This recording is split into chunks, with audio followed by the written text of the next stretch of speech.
So, The Deed is the name of the game I'll be reviewing today, and a game I very much enjoyed playing, even with the disturbing motive of the game. If you'd like to view a playthrough of the game, you can do so by clicking on the annotation in the right corner of the screen. Now, let's move on with the review. The game is made by Pilgrim Adventures and was published on Steam on the 24th of November 2015 with the price tag of just 69 euro cents, that's 73 pennies or $1.08. Now, let's see what the game has to offer. The game starts with a small window and 3 options: New Game, Load, and Quit.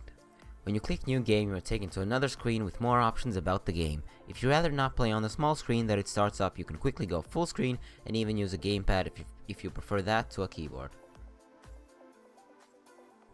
Moving forward, we are shown a small intro that tells the story of a brother being mistreated in a family and abused, leading him to hate the family.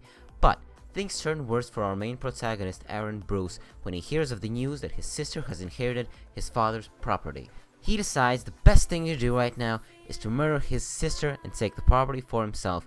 Yes, you heard me, as sinister as that sounds, murder his own sister. But the only problem he's faced with is that his sister never leaves his parents' house because of medical problems and illnesses, which is already disturbing enough on its own. So how can he get close to her when her parents are keeping an eye on her 24 hours of the day? An idea pops into Aaron's head as he realizes his father's birthday is coming up and he can use that as an excuse to show up at the house unannounced. Nobody will suspect a thing, right? Or will they? When you arrive at the house, every decision that you make will lead up to the ending of the game. Every word you say has a part in the story of the horrible actions that will soon take in the soon-to-be murder house. At the start of the game, you are instructed that you can only pick up 2 objects throughout the house before dinner.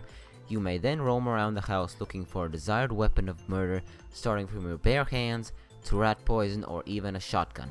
But remember, the house is full of people.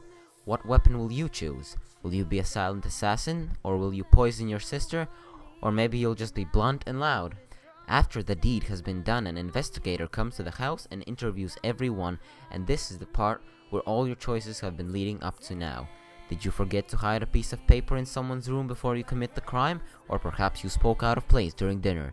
These details matter to the detective interviewing you and could mean the difference between rotting in a prison cell until the rest of eternity. How you choose to play the game is completely up to you. At the end of the day, this offers you about an hour or 2 of gameplay, and then you might never pick it up ever again.